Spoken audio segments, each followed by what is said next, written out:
I am now sponsored by SeatGeek and FanDuel. Make sure to use code BENGAL. That's code BENGAL for $20 off your first purchase on SeatGeek and $20 free to play when you sign up for FanDuel. Also, check out my Twitch for live streams, my second channel for other games. Both links are in the description.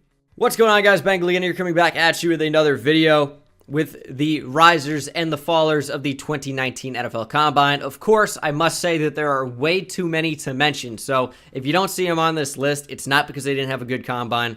So many guys had an incredible Combine. I got 4 fallers and I have 7, I believe, risers. And again, way too many risers to list. So many guys had incredible Combines, like Amani Oruwariye, cornerback out of Penn State, Blake Cashman, Chauncey Gardner-Johnson, Emmanuel Hall, Miles Boykin. I mean, just so many guys were awesome. And I can't mention all of them. So, again, if you're, what about the X player? You know, like, probably. If they have good numbers, they probably had an insane Combine. But for me, it was a lot of evaluation in terms of how they performed in the on-field drills, because that added to a lot of players' overall abilities. It answered a lot of questions about their movement in space, and of course, the physical testing as well. A lot of players tested off the charts. You're going to see a lot of them in the video. Greedy Williams, not in this video either, but he did test really well in the 40-yard dash at 4.38 for his best time, and then didn't participate in the on-field drill abilities or agility drills. So many players also did not participate at all in like a lot of these drills. Like Ed Oliver didn't do really any of the physical testing besides bench press, I think, and some of the on-field stuff. And Nasir Adderley had a high ankle sprain, and Deontay Thompson and Taylor Rapp all didn't really do anything. So a lot of these guys, where I want to include them, David Long out of Michigan as well, the cornerback, I can't include anyone. So yeah, there were so many guys that had an insane Combine. Let's go ahead and take a look at 4 fallers, if you will. First faller we're going to take a look at is Daniel Jones, quarterback out of Duke. I mean, he tested about where you would expect. Apparently his interviews weren't too great, and for a quarterback, those interviews are so huge with the teams because they're asking these QBs to draw stuff up on the whiteboard, see how they understand plays, how they understand defensive and defensive concepts. So for Daniel Jones, who apparently did not interview very well, and this is of course just what's being reported, and then comes out and doesn't look all that clean in the throwing drills on the field, where his timing's off, his accuracy's not where you want it to be, I think that's a big problem, and it really is going to hurt his stock. Probably see him get drafted somewhere on day 2. Could sneak into the first round still. It is a quarterback. It's the most valuable position in football, so it wouldn't shock me. But I think Daniel Jones probably has a fit somewhere on the second day of the draft, maybe even into the 4th round. I mean, probably not. He'll probably go 2nd round, maybe 3rd, but he's a quarterback. You never really know. Faller number 3 is going to be Elijah Holyfield. Why did he even run, man? He hurt his stock so much. He's a big, physical, powerful running back, but when you come out and you run 4.78 and then 4.81, I mean, that's going to hurt your stock quite a bit because he doesn't have anywhere close to top-end speed, and it's all right if you're a running back if you don't have the best speed, because it's more about how you read blocks and how powerful you are in some instances. So guys like David Montgomery, who didn't run particularly well, I'm not going to move down on my board at all, because 4.63 like David Montgomery, I mean, that's fine. 4.6 is fine for someone that big and that powerful and that strong. Elijah Holyfield, I mean, he's still strong, big running back, 5'10", 217 pounds, but when you're out here running 4.8, I mean, you're not outrunning even the slower linebackers in today's NFL, and that's a problem. That's a big problem. Faller number 3, a.k.a. number 2, is Greg Little out of Ole Miss. Greg Little has a lot of question marks, man. He could be a first-round player. I don't think the tape really matches up with someone who's a first-round player, and then he comes out and he does not perform well at the Combine at all. 5.33. 40-yard dash. And of course, 40-yard dash is not the most important thing when it comes to a tackle, although that was the slowest of all the tackle time, or second slowest, excuse me. Didn't participate in the bench press. Vert was only 25 inches. Not, you're not expecting much from a tackle per se, but that's not fantastic. Didn't participate in the 3-cone, so you have questions about his agility. And then 20-yard shuttle, 4.74. Not very fast. I mean, it's all right if you're not the best athlete and then your tape matches up. But when you seem raw on tape, and it could be coming down to that athleticism, and then you come out and you don't test well at all, I think that's going to hurt his stock a lot. Could see him fall into the second round for sure. And the last faller is going to be the biggest one, and that is Ja'Kai Polite, an edge rusher out of Florida. Apparently his interviews were absolutely terrible. Doesn't seem like a coachable player whatsoever. He was talking about how like these teams bashed him, and we're just talking about his ability and what he lacked, and he seemed like he got really defensive about it and didn't want to take criticism and was annoyed when these teams were critiquing him. This is one of the worst combine drops ever, especially when you test borderline awful. He didn't interview well at all, and then he comes out 40-yard dash, 4.84. You're talking about a raw speed rusher off the edge, and he's running 4.84. That is not a fast time at all, especially for a lighter defensive lineman. 6'3", 258 pounds. I mean, that's a little bit lighter than you'd want as a typical 4'3" defensive end. It's about what you'd probably look for in a 3-4 outside linebacker, but he doesn't test as an athletic freak at all. Vertical jump, only 32 inches. Doesn't really showcase explosiveness or, long-term speed at all. This was a really, really bad combine.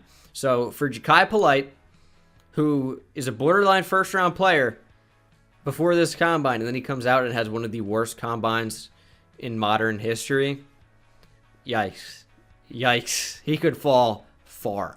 Let's get into something a little bit more fun, and that is the risers. We're going to start out with a tight end, Noah Fant, out of Iowa. He looked pretty good in the on-field drills, really showcased those hands, looked clean, looked fluid catching the football, and he tested really well as well. 4.5 flat, 40-yard dash, 20 bench press reps, 39.5 vertical, absolutely fantastic.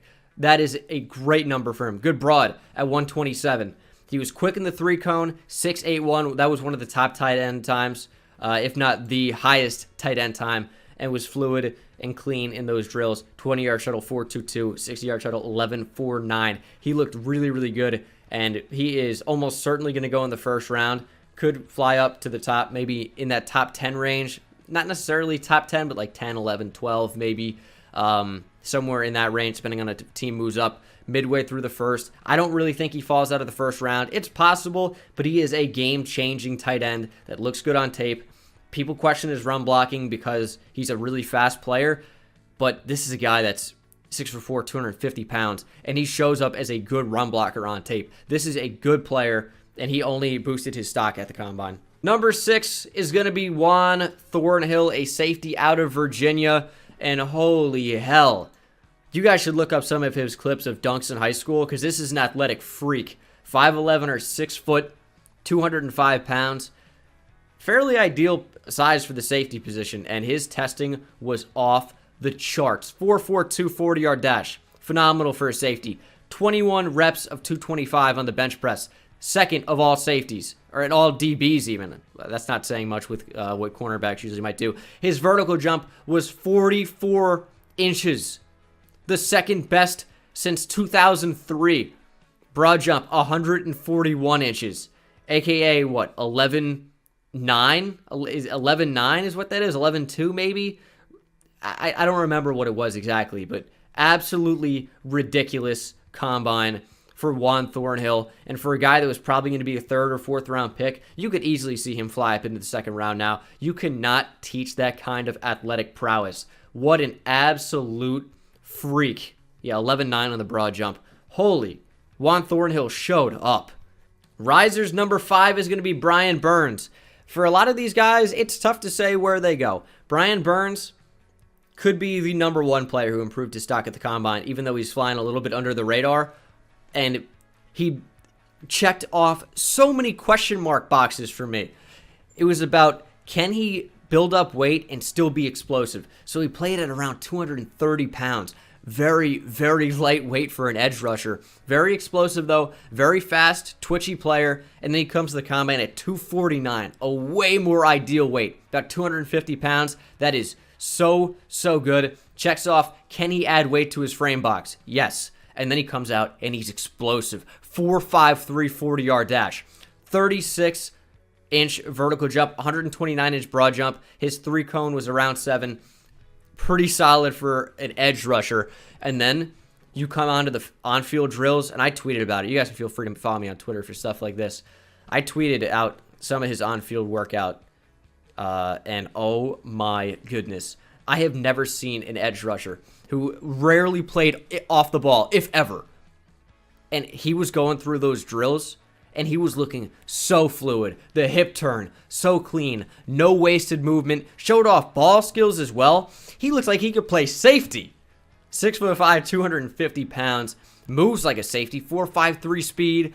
Excellent hips. Very, very fast, but those quick feet really add to his ability. So he checked off so many boxes. And when it's like a borderline second-round player based on, how light they are and how well they transition that speed to power, so many question marks. How fluid are they in coverage? What else can they do? And then he shows up to the combine and he answers every single question you could have. I mean, this might be a top 10 player on my big board. I mean, absolutely unreal performance. He flew up maybe 20 spots for me, and I know that sounds ridiculous, but I had him low due to all these concerns, and then he comes out and he absolutely shows up.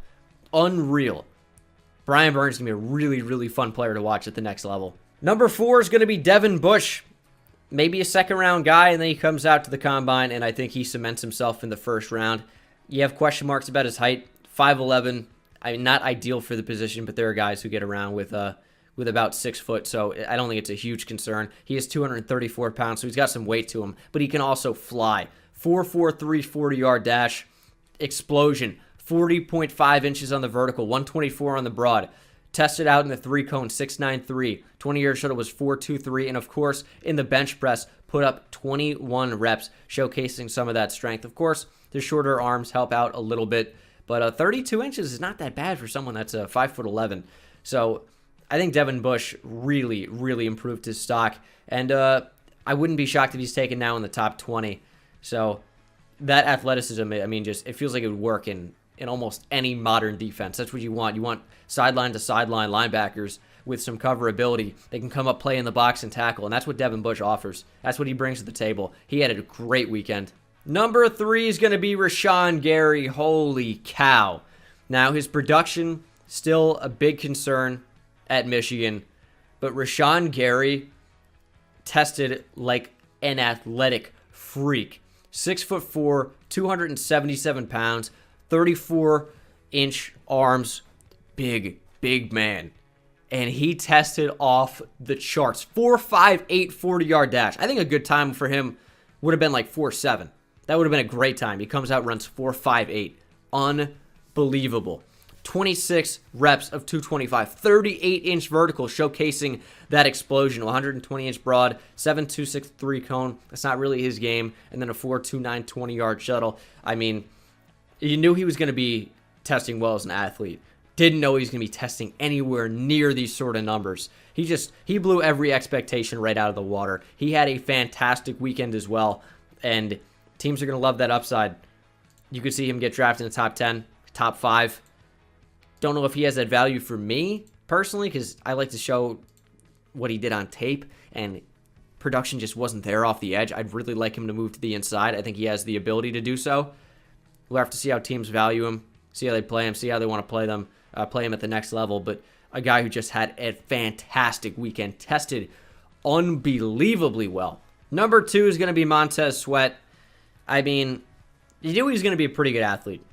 Showcased some athleticism at Mississippi State, but it was all about, technique with Montez Sweat, and those questions still remain unanswered. And then he comes out, he runs 4.41, the best time by a defensive lineman ever. He's 6'6", 260 pounds. He ran 4.41, almost 4.3. 21 reps at 225 is a good number. 36-inch vertical, 125-inch broad, 7 seconds flat on the 3-cone, 4.29 20-yard shuttle. That 40-yard dash time is absurd. Absolutely unbelievable. Looked so clean doing it, so fluid, and it's just that quick twitch explosion and long strider as well. That 40-yard dash time is unreal, and you can't teach that type of speed and athleticism. It's a once-in-a-lifetime piece of clay that you can mold, kind of. So, I mean, Montez Sweat just tested off the charts as an athlete. And if you can refine some of his abilities, I mean, he's going to be a really, really good edge rusher. It's just, can you refine those abilities? Can you make him into a refined pass rusher? You'd like to think so, but wow, what a weekend for him.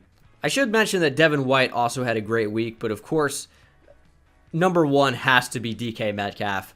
What an unreal performance for him. Showed up, bulked, shredded, looking like a Greek god. 6'3", almost 6'4", 228 pounds. Really long arms too at almost 35 inches. Huge hands at about 10 inches. As from a physical measurement standpoint, you really can't get any better than that. And then when he showed the physical testing, holy cow. 4.33 40-yard dash. Unreal.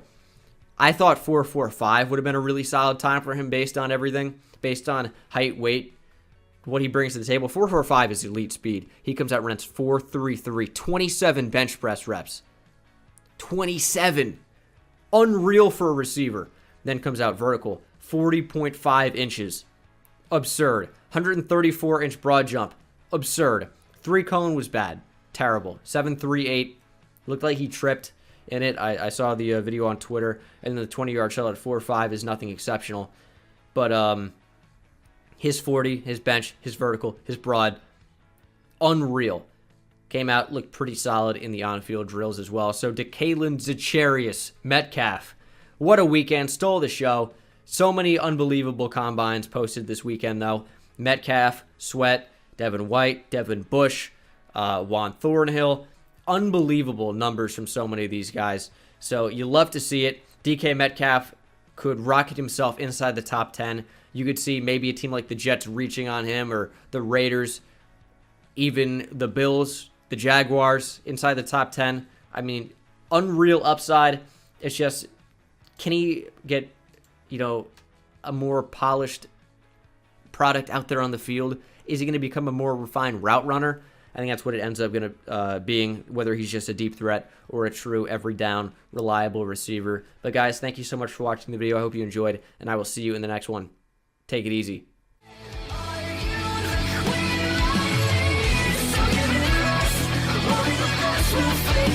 We'll